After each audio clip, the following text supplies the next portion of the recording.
ஒவ்வொரு மனிதனுக்கும் கடவுளால் கொடுக்கப்பட்டிருக்கு. அதை முதல்ல நீங்க உணர்ந்துக்கணும். அடுத்தவர்களுக்கும் நம்மளை போன்ற ஆறறிவு கடவுளால் கொடுக்கப்பட்டது.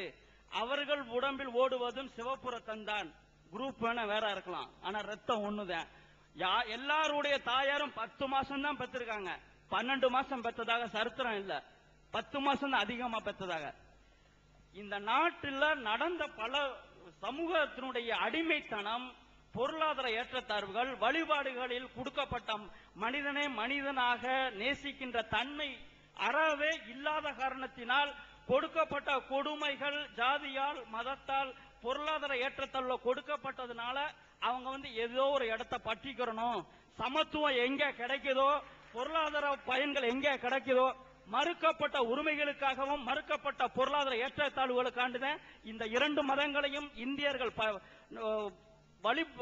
ஃபாலோ பண்ண முடிஞ்சிச்சு. தவிர நீங்க சொல்ற மாதிரி கட்டாயப்படுத்தி எல்லாம் பண்றதாக நீங்க நினைச்சீங்கன்னா அது உங்களுடைய அறிவீனம் அப்படிங்கறத நான் தாழ்மையோட தெரிவித்துக் கொள்கிறேன்.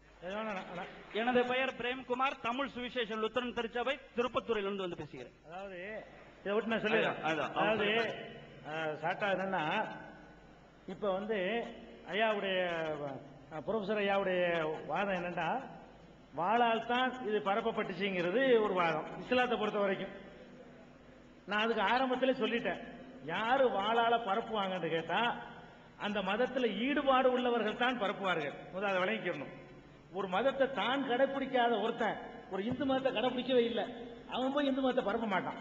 ஒரு கிறிஸ்தவ மதத்தை வாழ்க்கை நிறைய ஏத்துக்கிறாதவன் அவன் போய் அடுத்த ஆளுக்கு சொல்ல மாட்டான். நீங்கள் எந்த மன்னர்கள் வாளால் பரப்புனாங்கன்னு சொன்னீங்களோ அவர்கள் முஸ்லிம்களாக வாழவில்லைன்னு நாங்க சொல்றோம். தாஜ்மஹாலை கட்டுறான், ஒரு சமாதிக்கு போய் இப்படி கோடி கோடியா செலவு பண்றவன் அவன் முஸ்லீமா வாழல.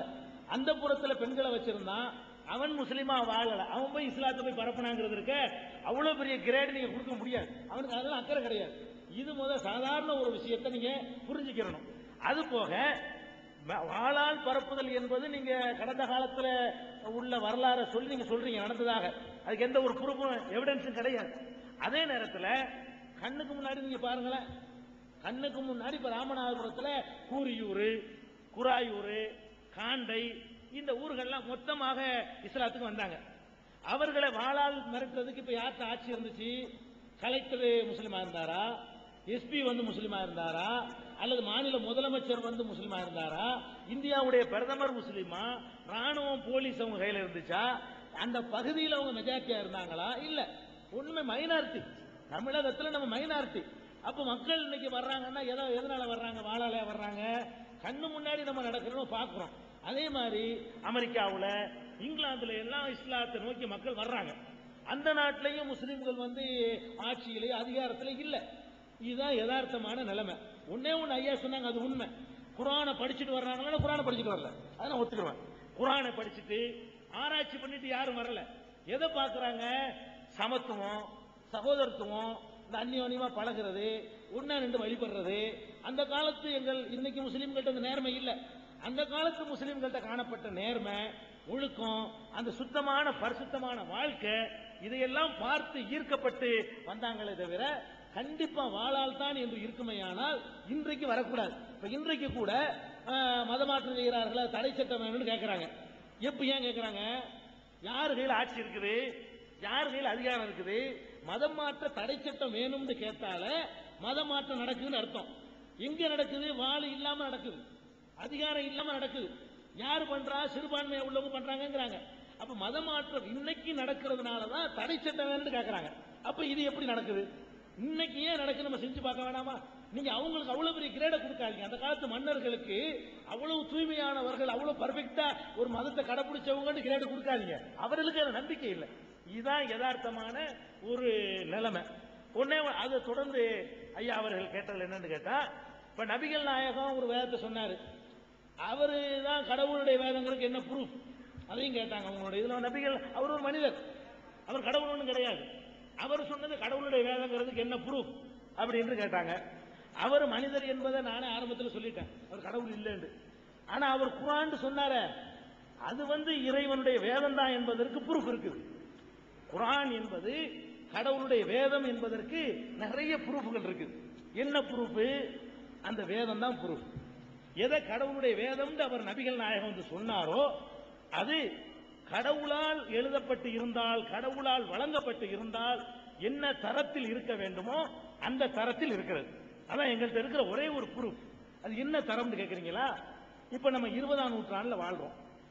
இந்த 64 கலைகள்ல ஒரு கலையை விட்டுட்டு 63 கலையை ஐயா அவர்கள் கற்றிருக்கிறார்கள். அப்ப இப்படிப்பட்ட ஒரு காலகட்டத்தில் அவர்களுக்கு எல்லாமே தெரியும். அந்த காலத்துல எல்லாம் இந்த பூமி, நம்ம வாழ்ற பூமி இருக்குத, இது தட்டேன்னு தான் நினைச்சிட்டு இருந்தான். எல்லாருக்கும் தெரியும் தட்டேன்னு நினைச்சான். இந்த ஒருத்தன் உருண்டேன்னு சொன்னான் கலிலேயோங்கிறவன், அவனை போட்டுக்கிட்டு படுத்தின பாடு நமக்கு தெரியும், எல்லாருக்கும் தெரியும். அப்ப திருக்குறான் நீங்க புரட்டி பார்த்தீங்கன்னு சொன்னா, கலிலேயோவுக்கு முந்தின நபிகள் நாயகம் அவர்கள் குரான் சொல்றாங்களே, அதுல பூமி உருண்டேன்னு இருக்குது, பூமி சுத்துன்னு இருக்குது, எல்லா கோள்களுமே சுழன்று கொண்டிருக்கின்றன அப்படிங்கிற ஒரு உண்மை சொல்லப்படுது. அதே மாதிரி ஆகாயத்திலிருந்து விண்கற்கள் விழுந்துச்சு பாருங்க, அந்த கற்கள் எப்படி விழுகுதுங்கிற அதனுடைய உண்மைகள் இன்னைக்கு இருக்குது. மலைகள் எல்லாம் பூமியில் முளைகளாக நாட்டப்பட்டிருக்குன்னு சொல்லி இன்னைக்கு கண்டுபிடிச்சு சொல்றான அந்த அறிவியல் உண்மை இருக்குது. அதே மாதிரி சூரிய சந்திரனுடைய இயக்கங்கள் இருக்குது. கருவுடைய வளர்ச்சி எப்படி இருக்குதோ குரான்ல சொல்லப்படுதோ அப்படித்தான் இந்த 20ஆம் நூற்றாண்டு விஞ்ஞானமும் சொல்லுது. அப்ப எழுத படிக்க தெரியாத ஒருத்தர், ஒண்ணும் தெரியாத ஒருத்தர் சொன்னால் எப்படி இருக்குமோ அப்படி இருக்கல. எல்லாத்தையும் தெரிந்த ஒரு கடவுள் சொன்னால் எப்படி இருக்குமோ அந்த தரத்தில் குரான் இருக்கிறது. உங்கள்ட்ட இப்ப சொல்றேன், எங்களுடைய வணக்க வழிபாடு இருக்குல்ல, தொழுகை, இந்த நோன்பு, இந்த மறுமை, இந்த மாதிரி விஷயங்களை தவிர்த்துட்டு குரான்ல உலகம் சம்பந்தமா என்ன சொல்லப்பட்டிருக்கோ அது 20ஆம் நூற்றாண்டுக்கு பொருந்தலன்னு ஒன்னு எடுத்து காட்ட சொல்லுங்க பார்ப்போம். முடியாது. பூமியை பத்தி, சூரியனை பத்தி, சந்திரனை பத்தி, காற்றை பத்தி, மழையை பத்தி இதையெல்லாம் குரான் பேசுது. எப்படி பேசுது தெரியுமா? இன்றைய விஞ்ஞானி எப்படி பேசணும் அப்படி பேசுது. இந்த நம்பிக்கைகளுக்கு நம்ம பகுத்தறிவு ஆதாரம் காட்ட இயலாது. நாங்க தொழுகிறோம் அப்படி தொலை சொல்லி கட்டல, நாங்க நோன்பு வைக்கிறோம் அப்படி எங்களுக்கு கட்டல, நாங்க ஹஜ் பண்றோம் அது எங்களுடைய கட்டளை.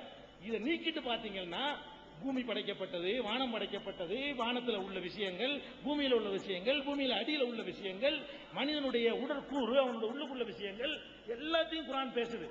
எப்படி பேசுதுன்னு கேட்டா, இன்றைக்கு விஞ்ஞானிகள் ஆராய்ச்சி பண்ணி சொன்னால் எப்படி இருக்குமோ அப்படி பேசுது. ஒரே ஒரு உதாரணம், இது விஞ்ஞானம் ஒரு தலைப்புல நான் பேசியிருக்கேன் தனியா, குரான் விஞ்ஞானம். ஒரு சின்ன உதாரணம் பாருங்க. நம்ம உலகத்துல பல கடல்கள் இருக்குது, செங்கடல், கருங்கடல், பலவிதமான கடல்கள் இருக்கு. நீங்க கன்னியாகுமரிக்கு போனா கூட 3 கடலை பார்க்கலாம். திரிவேணி சங்கமம் 3 கடலும் ஒன்னா சங்கமிக்கிற காட்சியெல்லாம் பார்க்கலாம். அப்ப இந்த கடல்கள் இருக்கு பாருங்க, ஒரு கடல் ஒட்டிக்கிட்டு தான் இருக்கும்.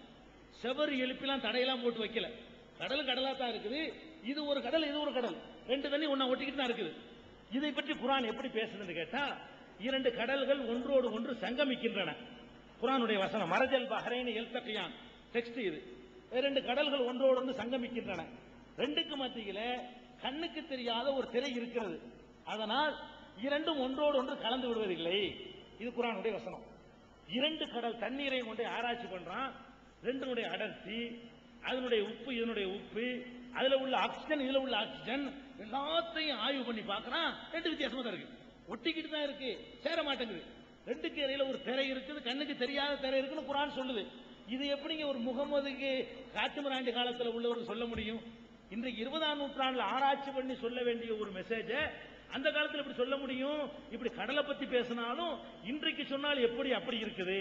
எதை பத்தி பேசினாலும் சரி, நான் சென்ற வாரம் கூட, சென்ற நிகழ்ச்சி கூட சொன்னேன், நம்ம தேன் சாப்பிடுறோமே, இந்த தேன் எப்படி உண்டாகுது? வயிற்றுல இருந்து தான் உண்டாகுது, நம்ம வாயிலிருந்து உண்டாகுது நினைச்சுக்கிட்டு இருக்கிறோம் எல்லாருமே. இப்ப கண்டுபிடிக்கிறான், தேனுடைய வாயிலிருந்து, தேனியுடைய வாயிலிருந்து தேன் வர்றது இல்ல, வயிற்றுல இருந்தா மிக்ஸ் ஆகி உள்ள போய் தயாராகி தான் வருது.